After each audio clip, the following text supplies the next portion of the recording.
bakunzi bacu aho muherereye twongeye kubasuhuza tubirizaho abandi mwaramutse tunabaha ikaze gukurikirana incamake y'amakuru twabateguriye kuri uyu munsi. Ni ku mugoroba w'uyu munsi wa kabiri ku minsi 16 y'ukwezi kwa 12 umwaka w'ibihumbi 2025.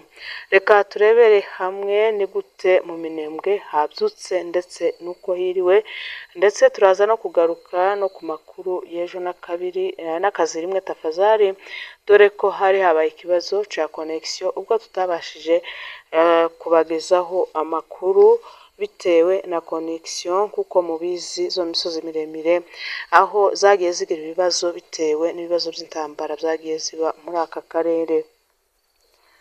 Duhereye ku makuru y'intambara yabaye uyu munsi wa kabiri, nuko leta ya Kongo tafazari ikomeje kugaba ibitero ku baturage bo mu misozi miremire ya Minembwe, aho abasirikare b'iki gihugu FRDC hamwe n'abambari bayo tafazari hamwe n'abambari bayo abarundi FDLR n'abiyita Wazalendo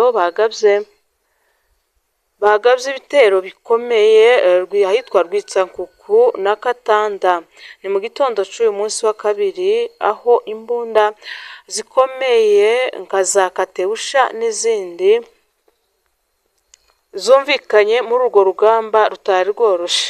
Ibitero bikaba byagabwe mu masaa 11 yuzuye amasaha ya mu gitondo y'ini wacu.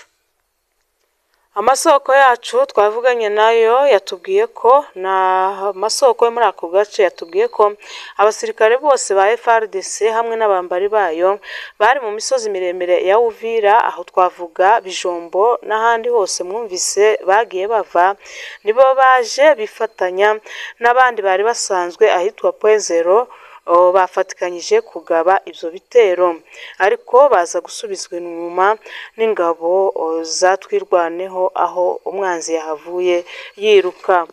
Tubibutse ko nanone indege zo mu bwoko bwa drone na Sukhoi zongeye kugaba ibitero ejo n'akazi rimwe na saa 11 nanone za mu gitondo, aho ni mu Rugezi mu majepfo ya Minembwe. Saa moya za mu gitondo ibyo bitero nanone byongeye kugabwa muri ako gace. Indege yo mu bwoko bwa Sukhoi yongeye nanone kurasa ahitwa mu Mikenke muri secteur y'Itombwe ejo nanone n'akazi rimwe. Ibyo bitero rero bikaba bikomeje guhungabanya ubuzima bw'abaturage, aho abenshi basigaye bikanga n'imvura ihinda bavuga ati dore za ndege ziraje, umva imbunda ziri kuvuga.